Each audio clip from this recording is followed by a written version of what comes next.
तो last episode के and में एलेक्स ने वो मेडिकल फर्नेस उठा लिया था, जिसकी वजह से उसकी याददाश्त वापस आने लगती है। जहां हमें पता चलता है कि कुछ सालों पहले एलेक्स के दादाजी उसके प्योरिफिकेशन के लिए एक खास तरह की एनर्जी लेने के लिए खतरनाक पहाड़ों में गए थे, लेकिन बहुत समय होने के बाद भी वो वापस नहीं लौटे। तो इसकी वजह से एलेक्स के मॉम और डैड, जो उस बड़े से राज्य के एक क्लैन के राजा और रानी थे, वो एलेक्स के दादाजी को ढूंढने के लिए उन पहाड़ों में चले जाते हैं, जहाँ वो एलेक्स को उसकी एक आंट के पास छोड़ जाते हैं। लेकिन जब एलेक्स के मॉम और डैड वहाँ से चले गए थे, तभी उस आंट का बेटा, जिसका नाम डेविड था, वो अपनी स्पेशल आई से एलेक्स को देखकर अपनी मॉम को बताता है कि एलेक्स के अंदर एक सुप्रीम बोन है। ये जानकर वो आंट हैरान हो जाती है, क्योंकि सुप्रीम बोन करोड़ों में सिर्फ एक के पास होती है, जो उसे सबसे ताकतवर बना देती है। तो ये जानकर वो आंट डेविड को वो बात किसी को न बताने को कहती है। अब एलेक्स के पेरेंट्स को गए हुए कई दिन बीत जाते हैं और एक दिन एलेक्स की आंट एक खतरनाक इरादे से एलेक्स को बहला फुसलाकर एक सीक्रेट चैम्बर में ले आती है, जहां वो एलेक्स को और डेविड को अलग अलग बेड पर लिटा देती है। इसके बाद वो आंट अपने एक आदमी से एलेक्स को बांधकर उसकी सुप्रीम बोन निकालने को कहती है।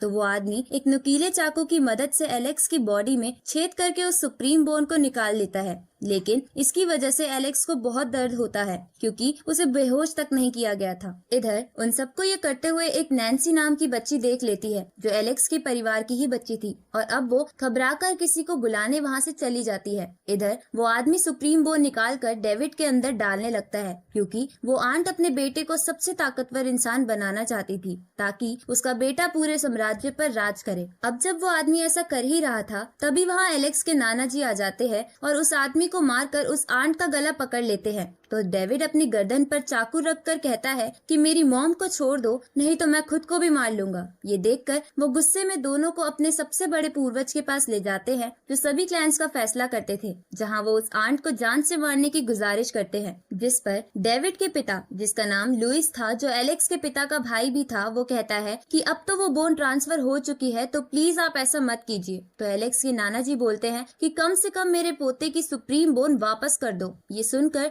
लुइस बोलता है कि ये अभी ऐसा फिर से नहीं किया जा सकता, क्योंकि एलेक्स बिल्कुल मरने की हालत में है। साथ ही वो सुप्रीम बोन निकालने की वजह से एक छोटा बच्चा भी बन चुका था। अब वो पूर्वज एक फैसला सुनाते हैं कि अगले 10 साल तक इस पर कोई डिस्कशन नहीं होगा, और 10 साल के बाद अगर एलेक्स जिंदा रहता है तो वो बोन एलेक्स को वापस दे दी जाएगी। आगे एलेक्स के नाना जी उसके डैड और मॉम को लेटर की मदद से वहाँ बुला लेते हैं। इधर लुइस अपनी सारी सेना को इकट्ठा करके नैन्सी को ढूंढ रहा था, क्योंकि नैन्सी के पास एलेक्स था और लुइस उसे मारना चाहता था, क्योंकि वो सुप्रीम बोन को अपने क्लैन के अंदर ही रखना चाहता था। साथ ही उसने एलेक्स के डैड की सेना को भी अपने उसमें शामिल कर लिया था। अब एलेक्स के डैड और मॉम के वहाँ पहुँचने पर नैन्सी उन्हें एलेक्स दे देती है, जो अब भी बहुत वीक था। साथ ही वो उन दोनों को सारी बात बता देती है। ये सुनकर एलेक्स के डैड बहुत ही ज्यादा गुस्सा हो जाते हैं और उन सबको जान से मारने का फैसला करते हैं। अब हम एपिसोड 1 की ओपनिंग सीन को देखते हैं, जहां एलेक्स के डैड, जिनका नाम जेसन था, वो एलेक्स को गोदी में लेकर सबको मारने के लिए आगे बढ़ रहे थे,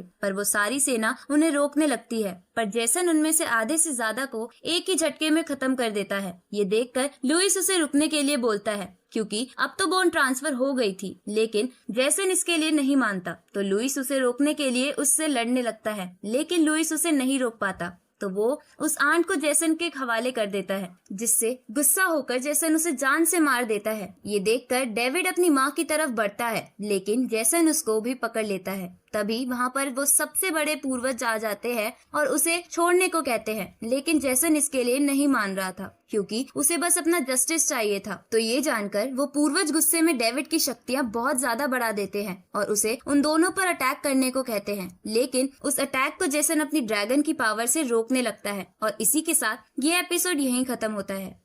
तो एपिसोड 8 की शुरुआत में एलेक्स शेन से पूछता है कि बाद में मेरे पेरेंट्स का क्या हुआ, जिसपे शेन बताता है कि वो दोनों उस अटैक से बचकर अपने पूर्वजों के घर यानी स्टोन विलेज में आ गए थे, जहां गार्ड लियो की स्पिरिट ने तुम्हें फिर से ठीक कर दिया था। लेकिन वो दोनों दोबारा कोई रिस्क नहीं लेना चाहते थे, क्योंकि लुइस की सेना अभी भी उनके पीछे थी, इसलिए वो तुम्हें मुझे देकर दूसरे पूर्वज के घर चले गए थे। ये सुनकर एलेक्स कहता है कि मुझे अभी अपने पेरेंट्स के पास जाना है। तो शेन बताता है कि वो जगह बहुत दूर है, तुम वहाँ नहीं जा सकते, पर एलेक्स इसके लिए नहीं मानता। तो एलेक्स की भावना को देखकर शेन भी उसके लिए मान जाते हैं, लेकिन वो उसे एक चमकता पत्थर देते हैं और कहते हैं कि एक समय गॉड ल्यू और ये चमकता पत्थर आसमान से आए थे, जिस पर गॉड ल्यू